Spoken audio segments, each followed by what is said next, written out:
하신 주님의 말씀을 중심으로 우리가 말씀을 전합니다. 세례 요한은 구약의 마지막 선지자로서 예수님보다 6개월 먼저 태어나서 예수님의 오실 길을 예비했던 그런 사람입니다.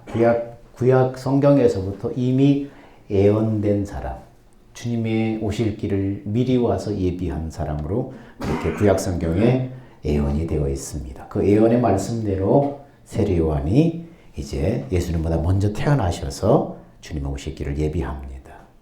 예수님 당시에 통치자였던 헤롯 왕에게는 여러 명의 아들이 있었어요. 그 헤롯 왕과의 혈통 관계는 너무나 복잡합니다. 친인척끼리 혼인은 물론 동생의 아내를 빼앗는 등 반인륜적인 혼인 형태가 그들에게 이어져 왔기 때문에 그들의 혈통 관계는 복잡합니다. 그 중에 대표적인 인물이 헤롯 왕의 둘째 아들인 헤롯 안티파스인데, 그렇게 반인륜적인 그런 혼인 형태를 이렇게 띠고 있지만 막강한 권력을 가지고 있기 때문에 감히 누가 그들이 잘못된 행동을 지적하는 사람이 없었습니다. 오직 세례 요한만이 서슬이 시퍼런 그 권력에 맞서서 그 헤롯 왕과의 반인륜적인 형태를 무섭게 책망하고 나선 것입니다. 그 일로 세례 요한은 체포되어서 참수형을 당합니다. 그래서 구약의 마지막 선지자로서의 운명을 다하게 된 것입니다. 여러분, 예수님보다 6개월 먼저 오셔서 주님의 그 길을 미리 다 준비하고 닦는 사람, 그리고 나중에 참수형을 당해서 이슬처럼 사라져버리는 사람. 여러분, 하나님은 어느 시대든 그분의 백성에게 꽃길을 깔아주고 꽃가마를 태우시는 그런 분이 아니에요. 어떤 사람에게는 평생 욕먹을 역할을 맡기시기도 해요. 또 어떤 사람에게는 평생 박수갈채만 받는 역할을 맡기실 때도 있어요.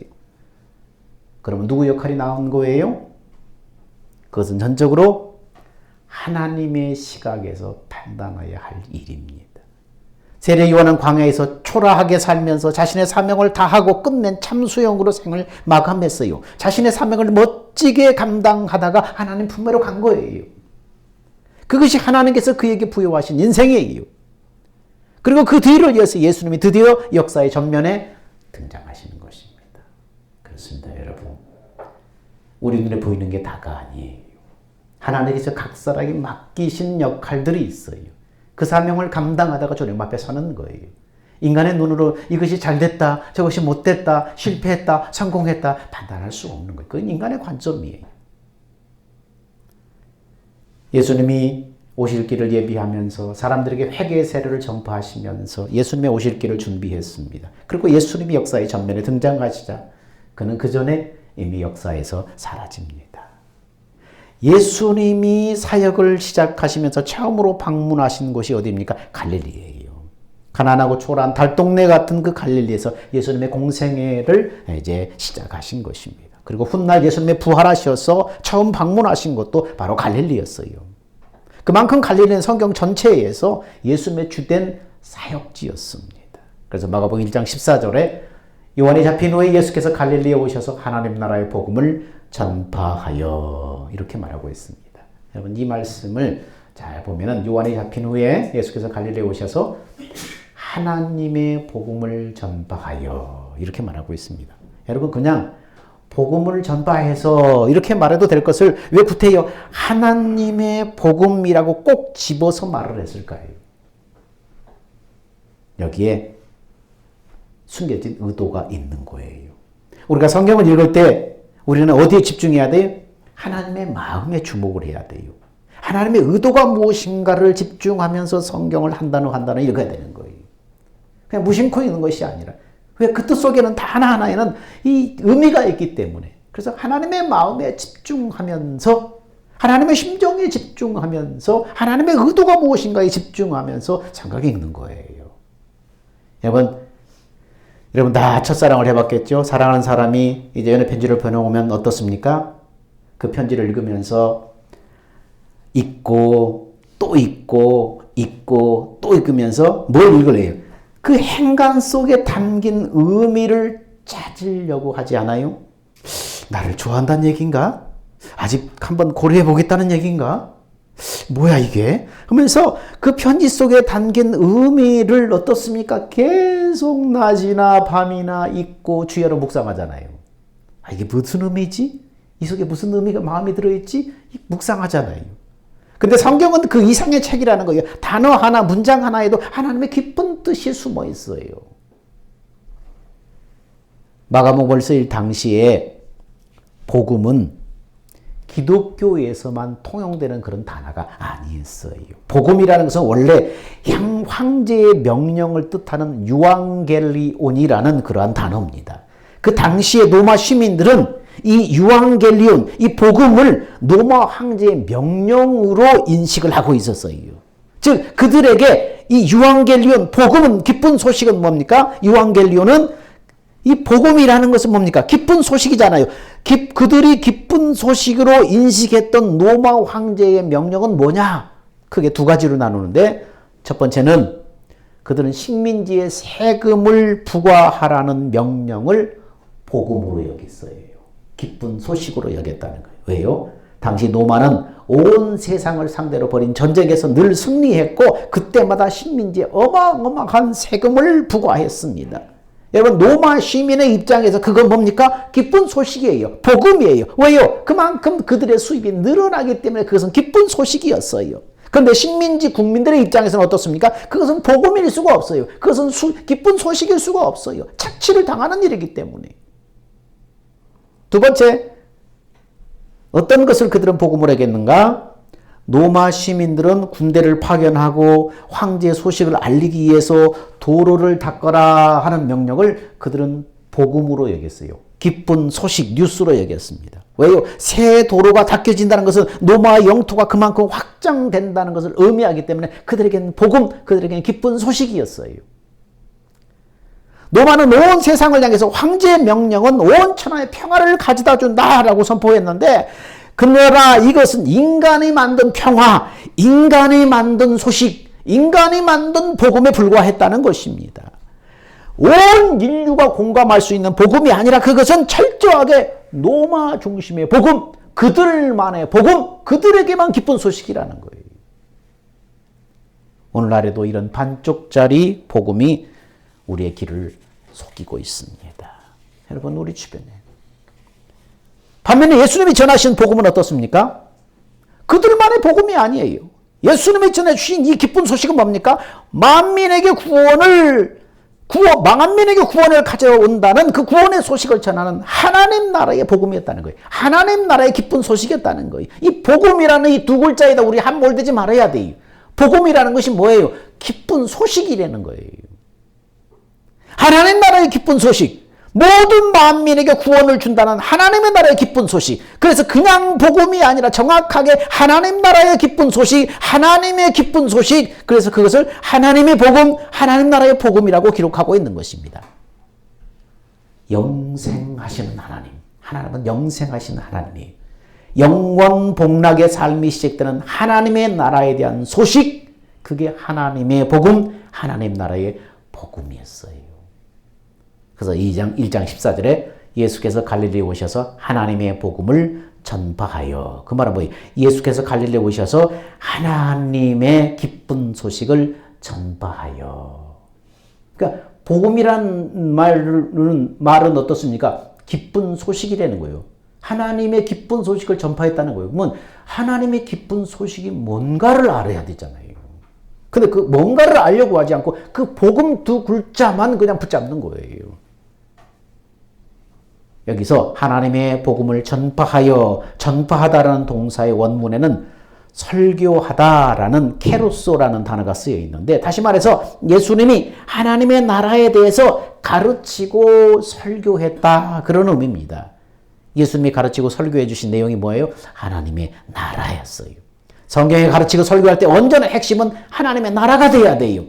핵심이 빠져버린 설교는 옳은 설교라고 할 수 없습니다. 세상 사람들이 교회로 또 밀려오는 것은 세상 얘기를 조금 더 듣기 위해서가 아니잖아요. 세상에서 듣지 못했던, 세상에서 경험하지 못했던, 세상에서 말하지 않는 하나님의 나라의 소식을 듣기 위해서 오는 것입니다. 그러므로 교회는 하나님의 나라의 소식, 하나님의 나라의 복음을 증언하고 선포해야 하는 것입니다. 그 하나님의 나라의 소식, 그것이 뭐예요?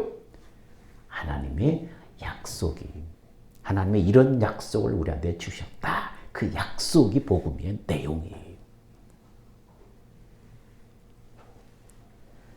15절을 보니까 이렇게 말합니다. 가라사대 때가 찼고 하나님의 나라가 가까웠으니 회개하고 복음을 믿으라 하시더라. 회개하고 복된 소식을 믿어라. 여기서 때가 찼다는 것은 어떤 의미인가 하면 원문에는 카이로스라는 그런 단어로 기록되어 있는데, 카이로스는 어떤 물리적인 시간이 아니라 이미 예정된 특정한 시간, 그러니까 우리가 보통 흘러가는 시간이 아니라 어떤 의미가 있는 시간을 말하는 거예요. 이미 예정된 특별한 시간을 말하는 것입니다. 하나님의 독생자 예수 그리스도를 여자의 몸에서 나게 하신 이유가 뭐냐 하면 갈라디아서 4장 4절에 이렇게 거기도 말합니다. 때가 차네. 아까도 우리가 뭐였습니까? 때가 찼고 하나님의 나라가 가까웠으니. 근데 갈라디아 4장 4절에도 때가 차네. 같은 단어가 지금 쓰인 것입니다. 하나님께서 독생자 예수 그리스도를 여자의 몸에서 나게 하신 이유가 뭡니까? 때가 찼기 때문에 나게 했다는 거예요. 하나님이 예정하신 시간이 도래했기 때문에, 하나님의 경륜 속에서 하나님이 예정하신 어떤 의미 있는 시간이 있는데 그 시간이 됐기 때문에 이제 하나님께서 여자에게서 하나님의 아들을 그리스도가 나게 하셨다는 것입니다. 그 당시에 예수님이 이 땅에 오시기 전에 세상은 어땠습니까? 절망에 빠져 있었어요. 노마가 온 세상을 통치했던 그 시대인데 세상은 절망에 빠져 있어요. 노마라는 절대 국가의 지배 아래서 신음하면서 정치적으로, 경제적으로, 종교적으로 모든 영역에서 암울한 시기였어요. 소망이 없는 시기였어요. 그럴수록 사람들의 마음속에는 뭐가 컸냐면 이 소망 없는 시대에 하나님의 약속하신 구원자 메시아에 대한 열망이 커졌습니다. 하나님이 영원전부터 약속하시고 조상을 통해서 계속해서 전해왔던 그 메시아 구원자, 그분이 오셨으면 좋겠다. 소망 없는 이 시대에 그분이 구원자, 그분이 오셔서 회복시켜주면 좋겠다. 그것이 간절한 갈망으로 커져 있던 시대예요. 그분만이 그들의 절망 속에서 그들을 구원해 줄 수 있기 때문에 그들은 시대가 암울할수록 그 메시아에 대한 소망의 심령 속에 계속 간절했었다는 것입니다. 지금이 여러분, 우리가 이 시대를 그런 원리로 보면 지금 이 시대가 바로 주님이 다시 오실, 그런 정말로 다시 오실 그런 시대가 가까운 것 같아요. 예수님 당시에도 예수님이 초림 예수로 구원자로 이 땅에 오실 그때를 시대가 너무나 어두웠으니까 구원자 예수를 갈망했는데, 오늘 이 시대는 어떻습니까? 예수님이 부활 승천해서 이제 다시 오시마 약속하셨잖아요. 너를 데리러 다시 오시마 약속하셨잖아요. 지금 우리 시대가 사는 시대를 보면 예수님이 다시 오실 그런 시대가 정말 가까운 것 같아요. 여러분, 성경에 말씀하는 그런 세상 끝날의 징조들이 어떻습니까? 세상에 보니까 요즘 매스컴을 보면 계속 지진 소식이 들려오잖아요. 천재지변이 날이 갈수록 더 강도가 심해지고 빈번하게 일어나잖아요. 지진이 이제 남의 일이 아니잖아요. 한순간에 그냥 재가 돼버리잖아요. 폭풍이 몰려오고 해일이 몰려오고 한 도시를 덮쳐버리잖아요. 갈수록 지진의 소식, 천재지변의 소식들이 강도가 더해지고 빈도가 더해집니다. 전쟁과 전쟁의 소문이 끊이질 않습니다. 사람들의 믿음을 보세요. 하나님을 믿는 사람들의 믿음은 갈수록 식어지고 세속주의로 흘러가기 시작합니다. 많은 사람들이 배도합니다. 거짓 그리스도, 이단들이 너무나 주변에 횡행합니다.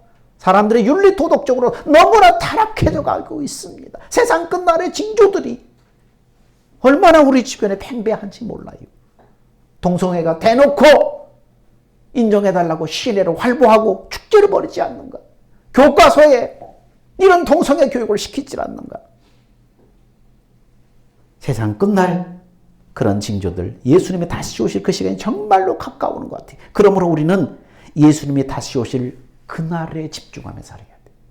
예수님이 다시 오실 그날을 성공시키는 사람, 그날에 집중하며 살아야 돼. 우리는 그 시간을 향해서 우리 인생의 스케줄을 맞춰야 돼요. 우리 인생의 시간을. 세상에서 단지 그냥 한 100년도 못 사는 이 세상에서 어떻게 하든지 그냥 불을 쌓고 뭔가 성공을 하고 뭔가 이루는 업적이 아니라 그것은 소멸돼 버릴 것들이잖아요. 예수님이 다시 오실 그날 그 시간을 향한 우리 인생의 스케줄, 목적을 거기다 맞춰야 하는 것입니다. 그리고 다급한 마음으로 죽어가는 영혼들이 있는 곳이라면 어디든지 찾아가서 하나님의 기쁜 소식을 전해야 돼요. 벼랑 끝에 있는 영혼을 붙들고 이대로 가면 죽어라고 소리 지를 수 있어야 돼요. 죽어가는 영혼을 바라보면서 애끓는 하나님의 마음이 그 사람의 심령 속에 있어야 돼요. 그날을 바라보며 그날을 준비하는 사람들, 그날의 스케줄에 맞춰 있는 사람들. 세상에 안 먹고 안 쓰고 길을 쓰고 막 재산을 축적하면 뭐합니까? 곧 있으면 이제 하나님의 나라에 주님이 부르실 때가 다 됐는데, 근데 하나님의 나라를 위해서 살지 않은 사람은 어떻게든 세상에 좋은 일을 하려고, 아니 세상에 그냥 부를 축적하려고, 세상에 어떤 것을 가지려고 거기만 집중하다 흰머리가 다 돼버린. 그러다가 하나님 앞에 서면 뭐 어떻습니까? 하나님의 나라를 위해 투자한 것이 아무도 없는 거예요. 그 많은 재산들 아무것도 가지고 갈 수가 없어요.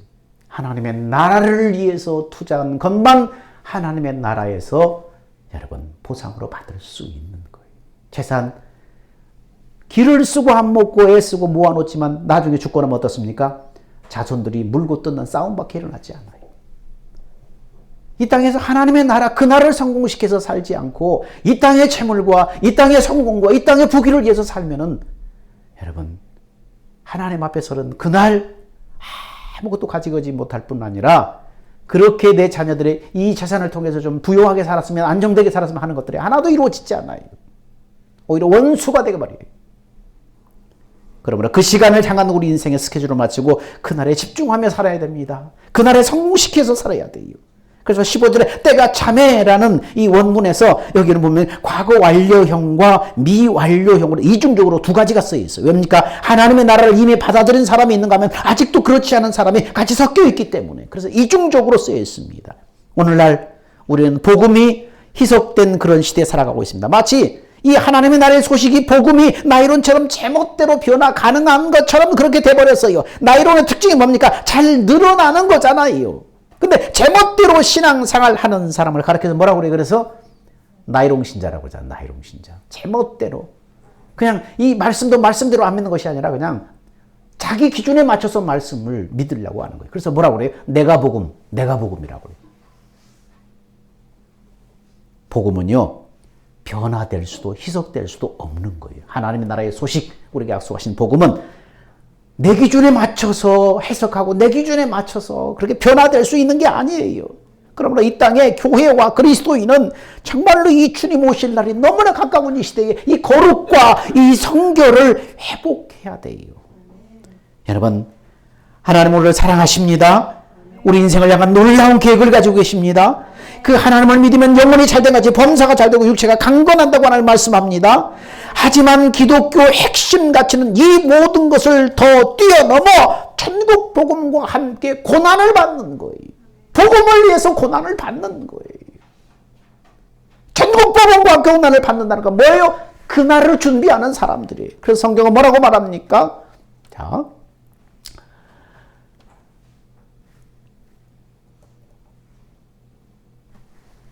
디모데후서 1장 8절을 제가 안 적어놨네요. 디모데후서 1장 8절에 뭐라고 말합니까? 한번 누가 찾아서 읽어줄래요?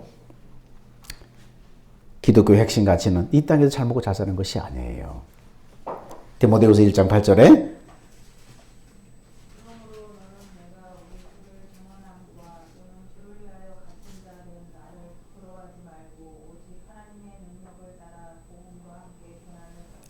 복음과 함께 고난을 받으라.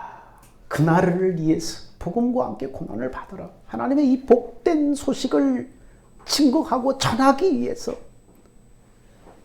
복음과 함께 고난을 감당해라. 우리가 주님의 신부가 되어서 주님의 뒤를 따르기로 작정한 순간부터 우리에게는 수많은 불이익과 고난이 따를 수밖에 없습니다. 그래서 복음과 함께 고난을 받으라. 우리는 이 땅이 목표가 아니에요. 이 땅은 수단이에요. 이 땅에다 우리의 목적을 두면 안 돼요. 하나님 앞에 아무것도 그날에 초라하게 서서는 안 돼요. 하나님의 나라를 위해서 투자하고 복음을 위해서 투자하고 이 땅에 가진 모든 것 다 남김없이 하나님의 나라를 위해서 쓰고 영혼 구원하기 위해서 쓰고 쓰다가 빈손으로 하나님 앞에 섰을 때 우리는 하나님 앞에 부요한 자로 쓰는 거예요. 네가 나와 함께 고난을 받았지. 나와 함께 하나님의 나라를 함께 보좌에 앉아서 다스리지. 그래서 주님은 회개하고 복음을 믿어라. 그렇게 첫 번째 설교가 회개하고 복음을 믿으라는 거예요.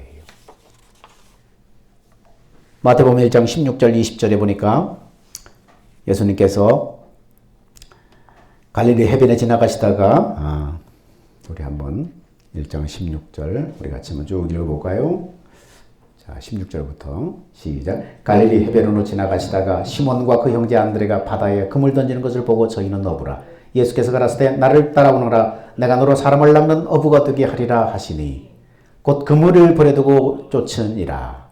조금 더 가시다가 세베대의 아들 야고보와 그 형제 요한을 보시니 저희도 배에 있어 그물을 깁는데 곧 부르시니 그 아비 세베대를 싹군과 함께 배에 버려두고 예수를 따라가니라.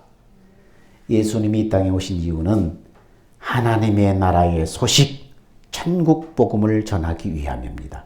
하나님이 약속하신 하나님의 나라, 천국되어서 사는 복된 소식을 전파하고 그 약속을 이루시기 위해서 예수님이 이 땅에 오셨어요.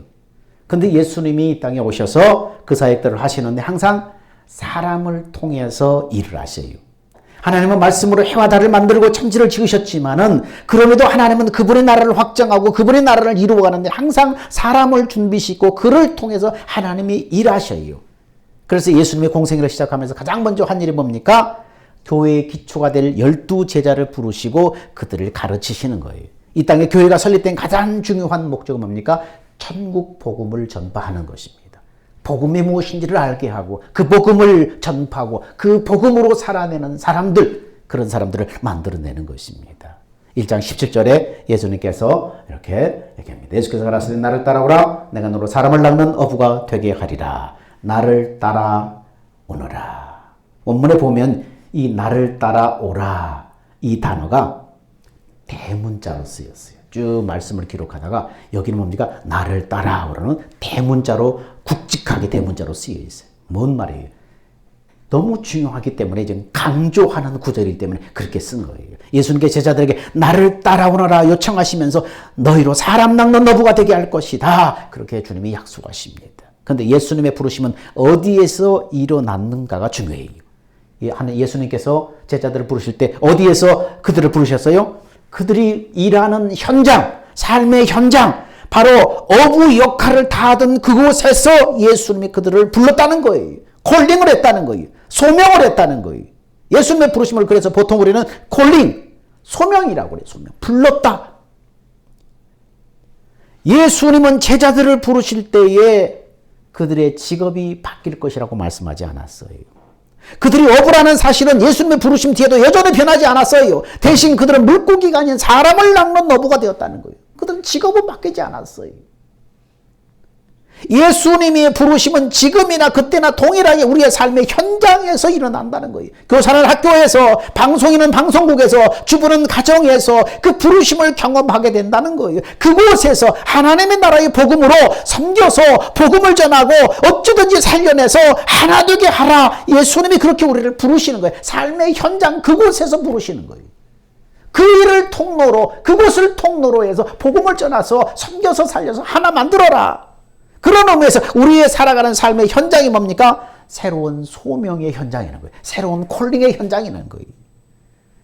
어떤 분이 그러더래요. 목사님, 저 지금 대학에서 강의하고 있는데 신학을 하라는 강력한 소명을 받았습니다. 제가 신학을 하는 것이 옳을까요? 여러분, 대학이라는 교수라는 그 역할이 얼마나 영향력이 커요. 얼마나 복음을 학생들에게 심어줄 수 있는 영향력이. 근데 그렇게 물더라는 거예요. 그 사람이 목회자로 소명을 받았는지 여부는 본인과 하나님밖에 알 수 없어요. 정말로 하나님의 그렇게 목회자로 부르심을 받았다면 말릴 수 없는 것입니다. 그러나 가장 확실한 것은 뭡니까? 우리 모두는 예수 믿을 때에 주님의 제자로 부름받았다는 거예요. 주님의 제자로 삶을 살으라고 모두 다 예수 믿는 사람은 부름을 받았다는 거예요. 권력을 했다는 거예요. 네가 일하는 그곳에서 삶의 그 자리에서 하나님의 일꾼이 되어라. 복음의 통로가 되어라.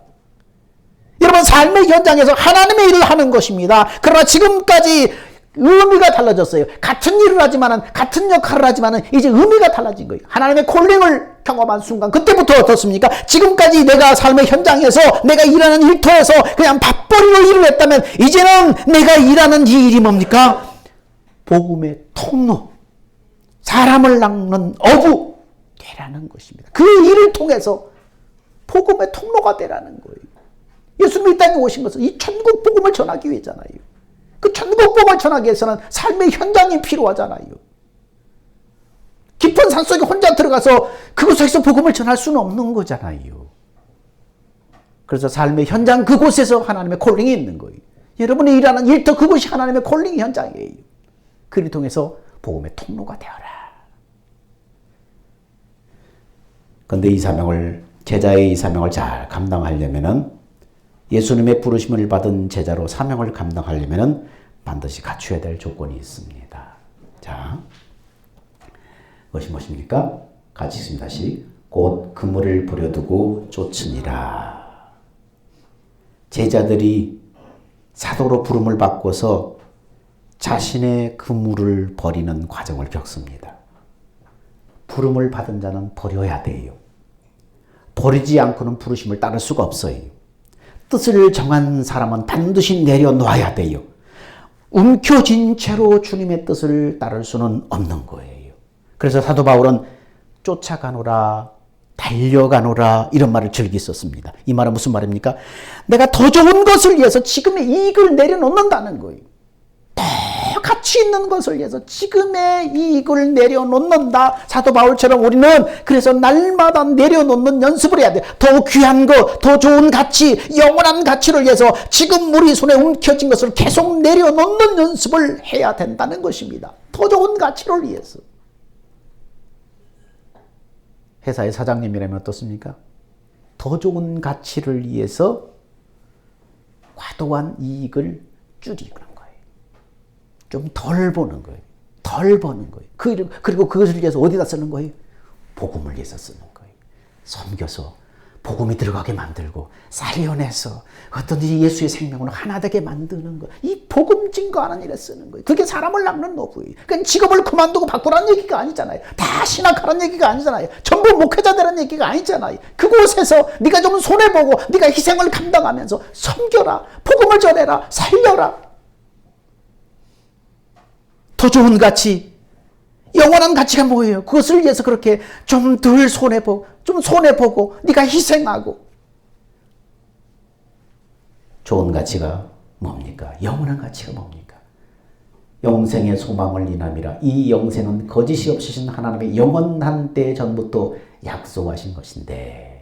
읽어볼까요? 시작. 이 믿음과 지식은 영원한 생명을 바라는 마음에서 생겨난 것입니다. 이 생명은 거짓이 없으신 하나님께서 세상이 시작되기 전부터 약속하신 것입니다. 시작. 나는 거짓이 없으신 하나님께서 영원 전부터 약속해 두신 영생에 대한 소망을 품고 있습니다. 하나님이 세상을 만들기 전부터 우리에게 영생에 대해 약속을 하셨잖아요. 영원한 생명, 그 영원한 생명이 사는 나라. 하나님이 그것을 주시기 위해서 세상을 만들고 천지를 창조하시고 인간을 만드셨어요. 이 영생에 대한 소망, 더 좋은 가치, 영원한 가치는 하나님께서 영원 전부터 약속하신 하나님의 나라 영생입니다. 영원 복락이든 영생이에요. 이 영생의 삶을 살기 위해서 이 땅에 잠시 있다 소멸돼 버릴 사소할 이익을 좀 내려놓으라는 거예요. 두 가지를 움켜쥐고는 예수님을 쫓아갈 수 없다는 거예요. 그 상태로는 하나님의 콜링, 하나님의 부르심에 응답할 수 없다는 거예요. 내가 내 이익을 다 취하면서 어떻게 복음의 삶을 살 수 있느냐, 어떻게 소명의 삶을 살 수 있느냐, 안 된다는 거예요. 그래서 버려두라. 버려두고 따르니라.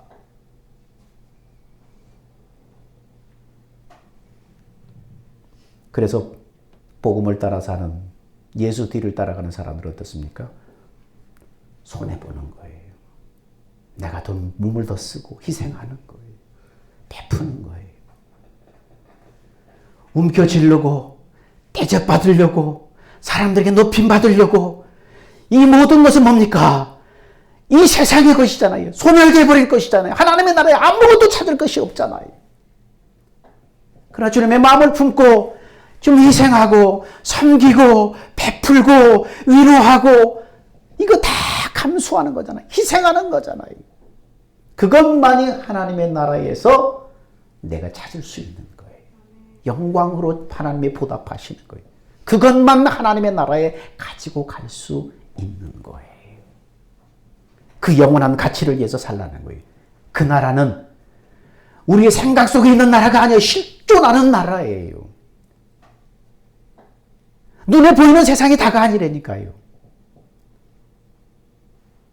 죽었다가 임종을 체험했던 수많은 사람들을 연구하고 이렇게 다 조사해서 책을 낸 책에 기록해 보면 어떻습니까? 그 책을 보면은 임종을 체험한 사람들, 그러다가 살아난 사람들이 보면 그들이 한결같이 하는 말은 이 땅에 눈에 보이는 게 아니고 다른 세상이 있다는 거예요. 영적인 세상이 있다는 거예요. 한결같이 그들이 하는 말이 보이는 세상이 다가 아니라는 거예요. 우리 영혼이 내가 나를 의식하는 이 자아의식 생각과 이 느낌 그대로 가가지고 이 육신의 몸에서 나만 빠져나간다는 거예요. 또 다른 세상이 있다는 거예요. 육신을 빠지는 순간 또 다른 세계가 보이는 거예요.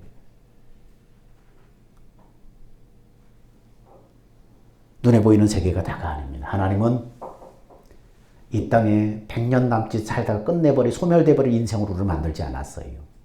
흙으로 사람을 빚으시고 그거에 생기를 불어넣어서 영혼을 우리 가운데 불어넣어 주셨어요. 그 영혼이 하나님의 생명으로 자라서 하나님의 나라의 영원한 복락에 하나님께서 하나님과 함께 살기로 하나님의 마음에 작정하시고 우리 인생을 만드신 거예요. 이것이 우리를 향한 하나님의 계획이에요. 그 나라를, 그 영생을 우리에게 주기를 하나님은 간절히 원하십니다. 하나님 우리와 언약을 맺으셨어요. 언약이라는 것은 절대 종과 언약을 맺지 않아요. 종은 그냥 부리고 명령하면 되기 때문에 굳이 언약을 맺을 필요 없어요. 언약을 맺는 대상은 그분의 자녀, 그분의 백성, 그분의 자녀에게 맺는 거예요. 하나님이 우리와 언약을 맺었다는 거예요. 언약이라는 것은 뭡니까? 대등한 관계에서 맺는 거잖아요. 하나님이 우리를 부르시고 소명을 주시고 일을 시키는데 강제적으로 일하지 않으신다는 거예요. 하나님과 우리가 언약 관계에 있다는 것은 얼마나 감격스러운 일인지 몰라요. 우리가 하나님과 대등할 수 없는 존재인데 어떻게 하나님 앞에 이렇게 언약을 맺어요? 어떻게 계약을 맺고 언약을 맺어요? 대등한 관계가 아닌데. 그런데 하나님이 우리에게 다가오셔서 맺으신 그 계약, 언약은 베리트라는 언약이에요. 하나님께서 아들 예수 그리스도의 죽음을 걸고 하나님이 우리와 맺으신 일방적인 언약이에요. 새 언약이에요. 새 언약. 그래서 이걸 새 언약이라 불러요. 우리에게 이 계약을 이행할 능력이 없지만 그럼에도 이 계약이 깨지지 않아요. 왜냐하면 하나님이 예수님을 목숨을 단보로 우리와 맺은 사랑의 언약이기 때문에요. 그래서 항상 우리는 이 성도의 삶에는 항상 하나님의 사랑이 전제돼야 돼요. 그런데 주님을 사랑하는 것은 내 힘으로 되지 않아요. 근데 주님이 내가 사랑해야 될 모든 것을 다 이루어 놓으시고 그 주님 안으로 들어오라는 거예요. 우리가 해야 될 모든 것을 주님이 다 이루어 놓으시고 다 값을 지불하시고 다 이루어 놓으시고 주님 안으로만 들어와라. 그러면 내가 행한 것이 된다는 거예요. 그럼 어떻게 주님 안으로 들어가는가? 죄인된 옛사람의 죽음을 인정하고 내 자로 살기를 내려놓는 거예요. 육신의 생각에 나오는 생각과 마음으로 살기를 포기하고 나를 내려놓는 거예요. 여러분, 우리 육신 안에는 선한 것이 없어요. 틈만 나면은 우리 육신의 생각과 마음이 선해 보이지만은 여기서 나오는 것들은요, 이미 죄로 부패되어 있기 때문에 아무리 선하고 사람 보기에 착한 일을 해도 틈만 나면 그게 내 자랑거리가 돼요. 틈만 나면 봐서 내 의의가 돼요. 그렇기 때문에 옛사람의 죽음을 인정하고 내 자아를 내려놓고 내 안에 임하신 주의 성령을 믿고 의지하면 성령께서 우리의 믿음대로 역사하셔서 주님의 마음을 알도록 가르치고 깨닫게 하신다는 거예요. 그래서 성령의 역사로 하나님의 마음이 부어지면 그 이미 이루어진 그 마음을 따라서 살기만 하면은 하나님 앞에 사랑과 헌신하는 관계로 우리는 살게 된다는 거예요. 그 마음을 따라서 걸어가기만 하면, 하나님의 사랑을 깨닫고 하나님이 부어주시는 그 마음을 따라서 걸어가기만 하면, 내게서 나오는 육신의 마음이 아니라 나의 죽음을 인정하고 주를 바라볼 때 주님이 깨닫게 하셔서 주시는 그 마음을 따라 걸어갈 때에 우리는 하나님 앞에 주의 군사로, 주의 제자로 우리는 살게 된다는 것입니다. 그럴 때 우리는 하나님 앞에 서는 그날 영광의 바늘에 서게 되는 것입니다. 이 소멸돼 없어져 버릴 세상의 것이 아니, 그것은 영원한 가치 있는 거예요. 여러분, 이제는 율법적으로 예수님을 따르는 데서 벗어나서 오직 믿음으로 그리스도 안으로 들어가서 기꺼이 순종하고 헌신하는 관계가 되어서 주님의 제자의 사명을 감당하는 여러분이 다 되시기를 주의 이름으로 축원합니다. 하나님 감사합니다. 나를 따라오너라. 내가 너로 사람 낚는 어부가 되게 하리라. 영원한 가치를 위해서 우리를 하나님이 부르셨습니다. 소멸되어 버릴 세상, 잠시 있다 없어져 버릴 세상의 것이 아니라 영원한 가치를 따라서 살라고 우리를 제자로 부르셨사오니 주님, 주님의 제자의 삶을 살게 하옵소서. 내가 아니라 내 힘이 아니라 내 능력이 아니라 예수 안으로 들어가서 그분이 주시는 마음을 따라 걸어감으로 말미암아 하나님 나라의 영원한 가치를 위해 투자하는 사람들 다 되게 하여 주옵소서. 생명 되신 예수님의 이름으로 기도하옵나이다. 아멘. 다 같이 기립하셔서 주님 다시 오실 때까지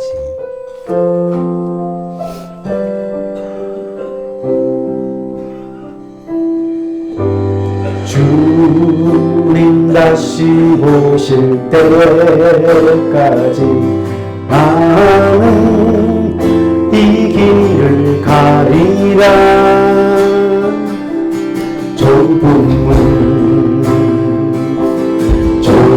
길 나의 십자가 지고 나의 가는 이 길 끝에서 나는 주님을 보리라. 영광의 내 주님 나를 맞아주시니 주님 다시 오실 때까지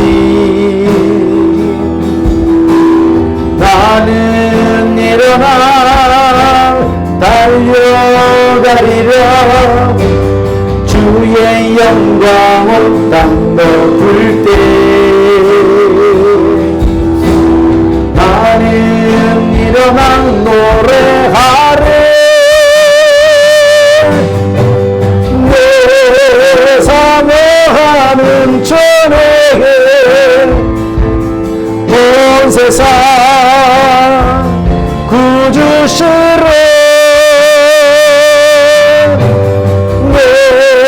사모하는 전에 영광의 왕이시라. 이제는 우리 주 예수 그리스도의 은혜와 하나님의 사랑하심과 성령의 내주 교제 교통 인도하심이 나를 따라오너라. 내가 너로 사람을 낚는 어부가 되게 하리라. 우리를 부르신 주님의 그 소명에 응답하는 삶을 살기를 원하는, 그래서 주님 안으로 들어가서 주님과의 관계 속에서 주님의 뒤를 따라가기를 원하는 사랑하는 성도들, 그 믿음과 결단 위에 이제부터 영원 무궁토록 함께 있을지어다. 아멘.